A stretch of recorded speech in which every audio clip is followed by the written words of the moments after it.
Agency and intuition are two words we often use in the educational realm, but how often do we actually put them in play with teachers and students under the same roof? Hey, everyone. Dr. Jones here with another episode of Seeing to Lead, the podcast designed to help leaders solve their everyday problems. And this week, I talk with Tanya Sheckley, the founder and president of Up Academy and the host of the podcast Rebel Educator, not to mention the author of the book by the same name. Tanya shares so much insight with the listeners around how to create agency and intuition through culture building in schools. We touch on the importance of problem solving, discovery, collaboration, and building community, and settle on a really good discussion around expectations and independence and what that looks like from hour to hour, day to day, year to year. This conversation is going to offer you a lot to reflect on as you consider what we're doing for students in schools. As always, thanks for taking the time to listen. Don't forget to subscribe and leave an honest rating and review, and then share on social media with your biggest takeaway. I'd be very grateful because of how much it helps the show. But enough from me. Let's hear about North Stars, goals, and core values as it pertains to what you're trying to accomplish in schools from Tanya Sheckley on Seeing to Lead. How can we help them to find their interests, discover the things that they love and the things that they don't love, the things that they're good at, the things that are challenging for them, and how can we help them to build up those interests and those strengths and support them to be able to follow their ideas and understand that their dreams are special and important. And not only that, but that they have the power to follow those dreams and follow those interests and make those things happen.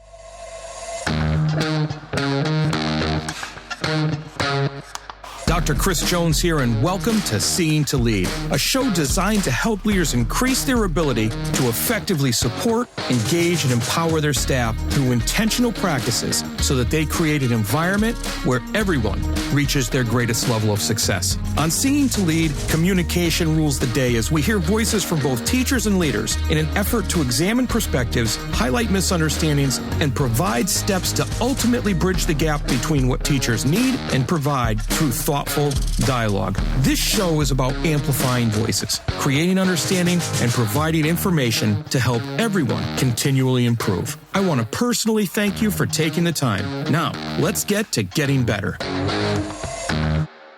Tanya Sheckley is the founder and president of Up Academy, a progressive elementary lab school in San Mateo, California.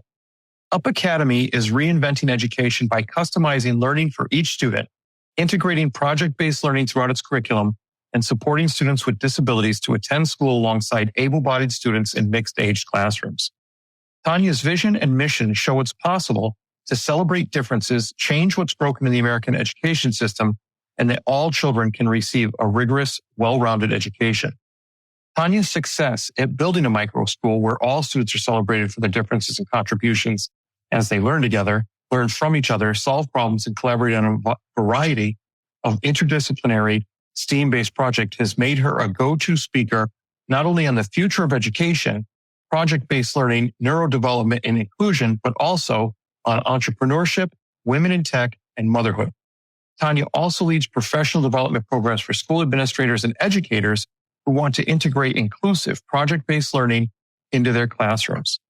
Tanya also hosts the Rebel Educator podcast, where she interviews fellow education pioneers, school leaders, and teachers and students. There's so much here to talk about that I don't want to waste any time in welcoming Tanya to Seeing to Lead. So Tanya, welcome. Thank you so much. I'm so excited to be here. You know, you've got so much in your bio as I read through it, and the different areas that you're an expert in that you can provide guidance and strategies in. But what really does it for you? What rings home is what you're really passionate about? I think there's two areas, and one kind of comes from a personal side and one comes from a professional side. On the professional side, I'm really passionate about building agency, both for our students and in everything that we do, in the projects that we create, and creating differentiated, small group work for our students, It's all designed around how can we help them to find their interests, discover the things that they love and the things that they don't love, the things that they're good at, the things that are challenging for them, and how can we help them to build up those interests and those strengths and support them to be able to follow their ideas and understand that their dreams are special and important. And not only that, but that they have the power to follow those dreams and follow those interests and make those things happen. So from a school perspective, really looking not at these are the things that we think that you should learn, but these are the skills that you need to have so that you can learn the things that you want to learn. How do we build strong learners? How do we create that love of learning? How do we continue to develop that curiosity so that students really understand that they have the ability to create change and they have the ability to learn the things they want to learn and they have the ability to create the lives that they want, especially as we look now as so much of the work world is changing and the world is changing from, an industrial model to very much a gig economy model, and people who are extraordinarily successful in the ways of money and, in money and development and creating things, they're entrepreneurs. And these are people who know that their ideas are valid and they're able to go out into the world and test them and try them. And they have that agency beyond doing what they're told to do. And so creating that environment in a school where, yes, there are still things that we have to do what we're told to do, but also that we have the ability and opportunity to write our own story. So from a school and professional side, say definitely building agency and giving students that self-confidence to follow their interests. From a personal side, I've been thinking a lot more about intuition, and which also leads into agency. Those things are very closely connected.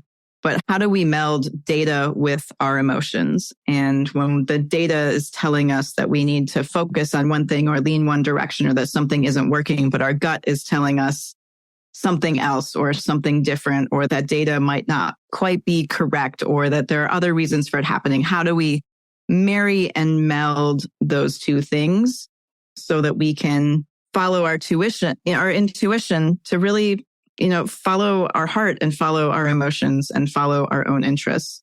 So I guess it's the same things that we're working to cultivate in students that I'm also working to cultivate personally for myself. And also in our staff, like we create a huge amount of agency for educators. And as we look at so many of the issues in education, a lot of it comes from educators, feeling stifled, not being able to be creative, not being able to solve the problems that they see in their classrooms and in their schools. So when we open that up and really create that agency for educators as well, what does that look like and what opportunities does that create? I'm so glad you took it in that direction, because as you were talking, I was thinking to myself, okay, so you have Up Academy and, the idea of there are things that are wrong in education. And when you were talking about project-based learning and discovery and working through problems and the idea of that agency piece, the question that kept kind of banging around in my head was, so where are we going wrong in public education in general? We can't speak in absolutes.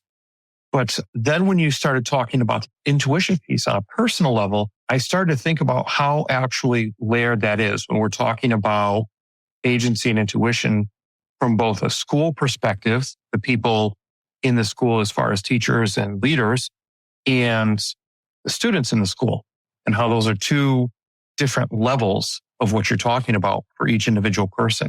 So with that in mind, how do we in schools address those two issues? I know agency might be a little easier to say how we can address that and put some things in place, but intuition wise, how do we engage students more in that area or teachers more in that area? Yeah, it's challenging and it's scary for a lot of people because it gives up a lot of control, right? When we're giving agency to our teachers and our educators and our teams, it means that we're not controlling everything that's happening in that room. that we're not overseeing everything. We're not micromanaging. I don't have my team turning in lesson plans weekly to me so that I can review them and make sure that they're following every standard and, articulating every point made that we think should be made in a curriculum or in a standard. That's not where we are. But, part of the intuition is culture building. How do you build a culture based on trust?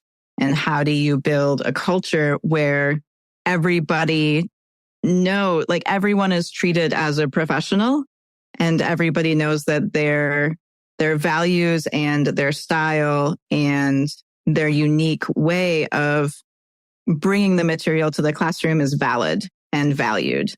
And so we have to do that starting at the top. If we want our students to have a lot of agency, our educators need to be modeling that and our leadership needs to be modeling that, right? It's the same as any value proposition in a school. If we want to see the value come through in culture, it has to be shown by leadership, which has to be shown by the team, which then has to be shown by the student body and then, into the community.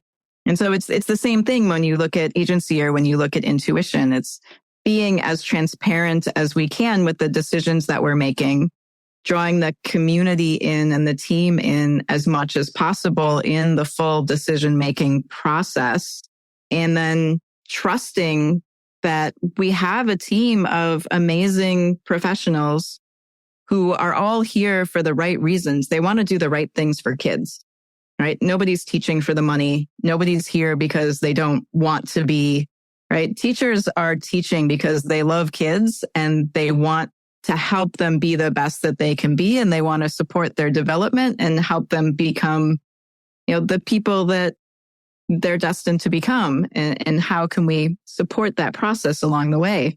And so when we give them the freedom to do that, teachers are more fulfilled. They have all of those possibilities. I think when you go to school for education, you're excited about all the possibilities and the curriculum that you can create and the things you can do in your classroom. And what often happens is then you get into a classroom that's very structured and it has curriculums that are already written. And a lot of the curriculums are written out to the point where there's scripts for you to say, right? Like a trained actor could do this. You don't need someone with a master's degree in education.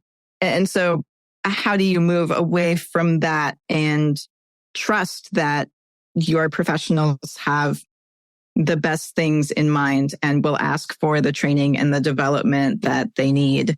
And how do you set up coaching within the school structure and within the team structure so that everybody is getting the help and the support and the mentorship and the coaching and the friendship they need to be successful in those roles so that you can trust that they're doing their job. So it's, I really like a lot of what you say with the modeling piece and that building the culture piece and letting people do their job, right? Treating them as professionals. When you mention the idea of some of these curriculums are scripted, 100%, and they're labeled high quality instructional materials, and they tell the teacher exactly what to say. How does a school, a leader, juxtapose the ideas of agency and intuition with like experiences among different teachers? Because maybe this is a shortcoming on my part, when we talk about same experiences for students, whether they have the same teacher or not, when they're in the same subject. So at a high school level, if they have English 9 with this teacher, a student that has English 9 with another teacher, it should be like experiences. But now when I'm thinking about that, I think that's stifling for teachers who want to use their intuition, because I'm not so much a believer in best practices as I am in wise practices, because those practices change every class, every group of students, every day based on experiences of students sitting in front of you. So how do we rectify that? How do we make sure that students are getting as close as possible to the same experience among different teachers? You don't. You can't have the same experience among different teachers. It's the short answer. You're looking for a North Star goal. So one of the things I talk about with leadership is, what is the goal? What is the North Star? What are the core values that underlie what we're getting to? And so in any given, whether you're looking at a whole school structure and model, or you're looking at one classroom and one subject, what is that North Star? What are the core things that students need to get out of there? Is it specific knowledge that they need to learn in facts, which that's a whole different discussion? Or is it specific skills that they need to get out of there? Is it a specific knowledge base? But every educator, like, we're all humans and we're all different humans. And every classroom is full of a different group of humans. And all of us have different experiences and different perspectives and different life experience and different backgrounds, different things that we're coming to that from. And to not draw those in really does a disservice to any group of students or community of classroom to try and make everything very homogeneous and similar from classroom to classroom, when instead you have this rich mix of perspectives and experiences that you can draw from and build on. If you're looking at that North Star, like, what is the thing that they need to get? How do we move this class in that direction so that they can get that knowledge and skills and experiences that they need? But that might look different in every class for how they get there. When you mentioned community. So what does it look like for a leader to get the whole community on board with that? Because I think about maybe some of the listeners who aren't so concerned about same experience, same teacher, but they get a lot of phone calls that my kid doesn't want that teacher. They want this other teacher that's teaching that because they grade differently or whatever. How does a leader go about getting the community at large more on board with that? Yeah, I mean, I think part of it is allowing the community some choice. Like, maybe you allow them to make their preferences and you try and honor as many of those as possible. You know, if you have 100 kids in a class and you've got to split them into 4 classes and they all want one teacher, that's not possible.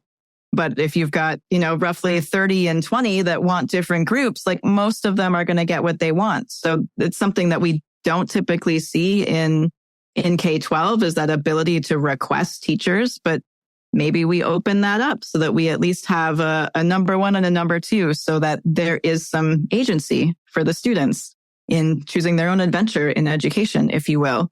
But also, part of that is also the job of the team and the community and the administration and the educators of, okay, this educator teaches with this style and has this personality. Which students is that really going to resonate well with?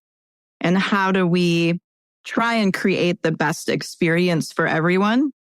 If we're going towards that North Star goal, everybody's going to end up with the same core set of what we wanted them to have, right? They're going to understand the same. For us, we work in competencies. So they're all going to get the same competency model. But what that looks like from each teacher or from each class may look different. So how do we align students with educators that they're going to work best with? And sometimes it's how do we align students with educators who are going to challenge them the most, right? And challenge them in new and different ways. But as they're working through those competencies, as they're developing as people, as they're learning academically, how do we match them up in the right places? So it's not as simple as plugging names into a computer and project management and spitting it all out and here's your class schedule. It's much more nuanced when you really want to understand everyone's experience and make it the best possible experience that we can, both by giving educators that leeway and freedom to create possibilities and experiences in their classes, and for students to, have a say in choosing which experiences they want. And then also as educators and administrators to be able to say, well, yes, we agree with you, or there's not room there, but we think this will build other strengths for you, and create those mixing and melding. It's a lot more work. Like, dealing with actual humans and emotions is a lot more work than plugging numbers and names into a computer. But also it could really be a fairly simple way to create a much better experience for so many students who are not feeling connected right now, or educators who are leaving the profession because they're not feeling connected or valued. And so adding that layer of value for life experience and for differences. Supporting your teachers and students seems to be a struggle. They just don't seem to be engaged. You wish they would take more responsibility for their learning and culture of the building, but they just don't seem to be empowered enough to do it. So, my question is, have you checked out the book Seeing to Lead yet? It's all about creating a true educational experience where learning, growth, leadership and community take center stage. Full of strategies and resources, Seeing to Lead is about attaining that goal by employing a model that supports, engages, and empowers all individuals to become leaders themselves. Pick up a copy today at seeingtolead.com. That's seeingtolead.com. Remember, you don't become a leader and then decide you need to support and recognize others more than yourself. It is the moment you realize it's about supporting and recognizing others that you become a leader. seeingtolead.com. So it sounds more about communication and relationships. If I were to distill it down, it's about making sure you communicate clearly with people and build relationships with people. In other words, get to know them. And that work is much harder, but boy, is that work so much more rewarding on the other end of it. So I would absolutely say that. Then the communication piece is hard, really hard. And I mean, as any school leader knows, anytime you communicate something, half the people you don't hear from, half are really angry with you and half think you're amazing. And so it's right. So it's all of that is really hard. But when you're really working from a place of trying to do the best thing for the students and consistently communicating that and communicating wins and having students share their stories, the community follows and the community understands that. Most definitely. So when you're talking about community trust modeling, I mean, you're hitting all the different areas. I've been waiting to ask you this because I really want to hear your take on it because of Up Academy. What should school look like for teachers and students? I think we've danced around that quite a bit so far. Up Academy is an elementary school, so we do have a fair amount of structure, right? We're also, we're not only building academic skills, but students are also, this is a place where they're learning to be in community. They're learning how to work in a group. They're learning how to take turns and listen to each other. They're learning how to wait in line for the things that they want or that they're excited about. So there is a lot of structure that comes with that. And students, especially young students, need structure. It's always finding that balance. I mean, both for students and for educators, that balance between structure and independence. What is expected of me and what are the things that I have control of? What are the things that I need to do for everybody to be safe and work together in a productive way? And what are the things that I want to do? And how can I make those things happen or follow those desires? And so both from a student and an educator perspective, that balance is consistently changing. And I think that's part of the art of teaching is how do you build with that, right? The beginning of the year, especially in elementary school, it's a lot of structure. It's a lot of we're doing it this way and this is how it's done and this is where you put things. And for our students' executive functioning skills, there are pictures of like, this is what a clean cubby looks like. This is what yours should look like at the end of the day. This is what this space looks like when it's neat and organized. This is what it should look like at the end of the day. So they can see that, they can recreate it, they understand the expectations. So we talked a little bit about the communication. So clear communication, clear expectations, and then as much space for independence as we can possibly allow.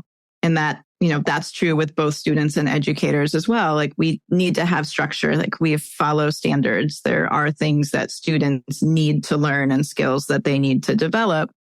But also within that, kind of going back to that North Star goal, within that, there are lots of different ways to do that.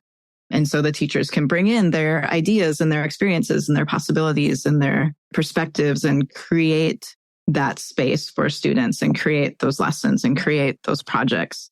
And so, when you bring all of that together, you get this really magical sense of community where everybody understands the values, everybody understands the goal, everybody's moving in that direction. And everybody's really feeling together like a community, like this is something we have all chosen to be a part of. And how do we make it the best that we possibly can together? I like the idea of this is a community that we've all chosen to be a part of and how we make it the best we possibly can. And I think about that expectations and independence play. and how that changes from day to day or from hour to hour in the classroom.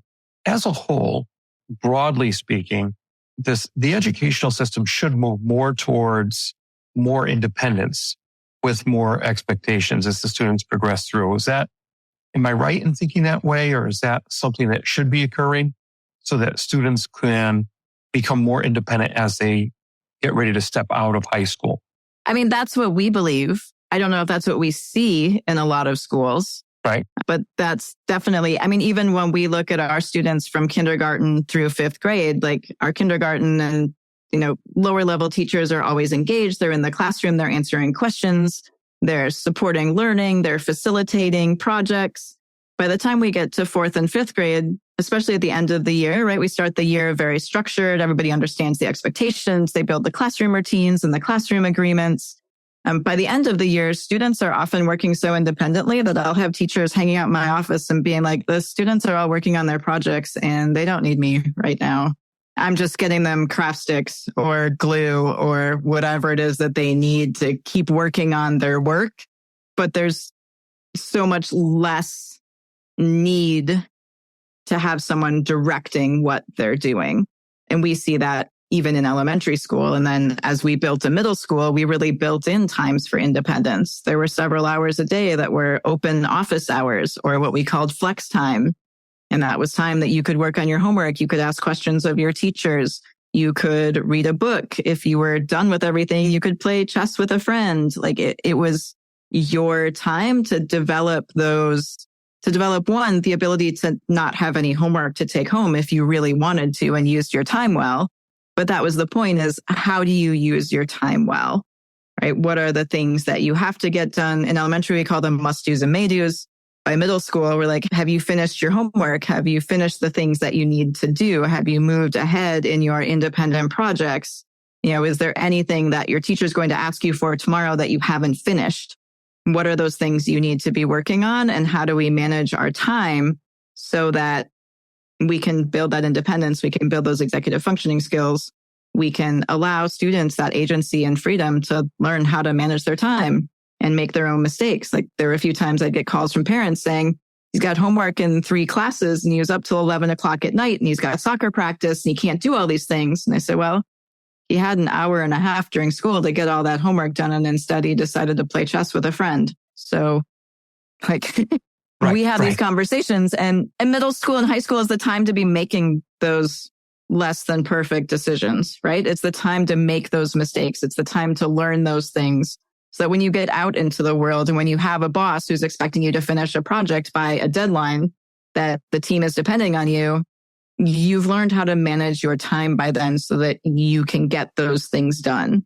It's also, and I mean, you have a lot of background in entrepreneurship. It's also building some of those skills needed as entrepreneurs. I envision that in the high school where students get those skills they need and then they feel confident enough that if they do have an idea, if they do see something they want to pursue, they have the ability to do that. Or to go back to right at the beginning of the podcast, the agency to do that.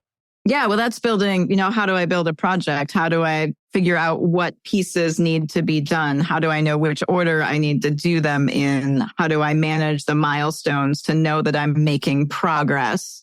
What does success look like? What is that? What is that success? What is that North Star? Where am I going? And how do I put the pieces together to get there? Yeah, but it's all that, we look at what school should look like or what school could look like. It's giving our students all of these skills to be able to be successful in all of those roles in life, whether it's entrepreneurship or project management or development or programming or construction or welding or right. All of these things go through kind of that same cycle and pattern of what do I need to get to? What's the end goal? What are the steps I need to take to get there? And the sooner we can let students start to work through those things on their own, the more proficient they'll be at it. So, Tanya, you've said a lot, and we're getting near the end of the podcast. So I want to make sure I ask you 2 questions that I ask everybody that comes on the show. The first one is, if you were in education, who would you be? Yeah, I saw this one and I thought a lot about it. And it wasn't like, what would you be? It was, who would you be? Yeah, it's got to be who. Yeah. And I think back to like when I was a kid, I wanted to be a veterinarian. I wanted to be an astronaut. When I thought about, I wanted to be a dancer, I moved to New York City to dance. I had the skyline of New York in my bedroom in Wisconsin when I was a kid. That was my dream, and realized that those just weren't the things that I was going to do. I think, I think who I would be would largely be the same, right? Someone who's leading with intuition, who's working to make the world, or at least my corner of the world, a better place and create opportunities for others. What that would look like. I also had visions of like leading a highbrow marketing career and having a corner office high in a skyscraper somewhere, right? So, the how is different, but I think the who at the core is still the same. I'm still me. Yeah, and it could manifest itself in a bunch of different ways with those traits that you were just talking about. What would be the most important piece of advice you would give to leaders as they work to better support, engage, and empower those they serve? Listen to them and ask them. It's something that I've really had to grow into as a leader. I think our knee jerk is to try and solve problems. When people bring us a problem or an issue, we want to come up with a solution and solve it and move on. But so much can be said for building community and trusting others and developing others and really building a culture when we stop, instead of trying to solve the problem, ask questions and draw other people into the ways that they might solve the problem or the bigger issue of the problem. So really taking the time to ask questions and be curious and listen to those answers and create as much of a community effort around those things instead of a singular, I'm going to say leadership, but I believe in leadership as a broad concept, not a singular person on top concept. Yeah. Perspective. That's excellent. So the idea of listening and asking questions, I make a joke about that because I that's one of my flaws is I hear a problem and I instantly start trying to think of answers to the problem instead of stepping back and asking questions. But I'm a husband in training. Sometimes, my wife tells me that she has an issue that she wants to complain about, and I start to come up with a solution. She says, no, you just need to listen. So that's something that I think would take a lot of leaders far if we were better at listening and asking questions. I like the way you put it, not just to ask questions or to empathize with the person that's talking to us, but that provides space for differing perspectives to come in and drawing other people in. Well, and part of that too is just asking for what you need. Like, do you want me to solve this problem or do you want me to listen right now? Right? Sometimes people just want to vent and they want you to listen. Sometimes they really do want you to solve the problem. But leadership is so much easier when you can become a facilitator of what the community needs and what your team needs, instead of trying to be the one making decisions and getting everybody else on board. And I really look at it as a facilitation role. When I can listen and I can hear what's happening and what everybody is asking for, then I can facilitate that and support them in the things that they need. 100%. I couldn't agree more. Look, you've said a lot today, Tanya, a lot of things that will help people reflect and think about what their schools look like and how they're going. I would encourage people to check out your podcast, Rebel Educator. Is there a different way that people could get in touch with you that's better than just getting on the Rebel Educator and following that? Or you can absolutely follow the podcast. Yeah, check out Rebel Educator. You can buy my book, same name, Rebel Educator. I'm very active on LinkedIn. You can find me there, Tanya Sheckley on LinkedIn. Up Academy is on Facebook, and we have Up Academy's website, upacademysf.com, to learn more about the school. And you can also reach me through my own website, which is tanyasheckley.com. Awesome. Well, thank you for all those. I can't imagine somebody not reaching out to you from this for more insight or more strategies or ideas. So thank you very much for coming on today. I really appreciated talking to you. Thank you so much. I appreciate the time. This was wonderful. Well, that's a wrap, but not the end. Next step, be sure to take action on something you heard here today. Hey, thanks for listening to the Seen to Lead podcast. If you would like to connect for any reason, email me at drchrissj@gmail.com or catch me on Twitter at Dr. C.S. Jones. If you've gotten any value from the Seeing to Lead podcast today, you can help me and other leaders create a world-class environment through a teacher-centric approach by subscribing to the show, leaving an honest rating and review, and sharing this episode on social media with your most valuable takeaway. Also, one last thing. Have you had a chance to pick up my latest 5-star rated book yet? Grab your copy of Seeing to Lead anywhere you buy books or at seeingtolead.com. That's seeingtolead.com, where you can learn more and continue to improve. Now go have a successful week.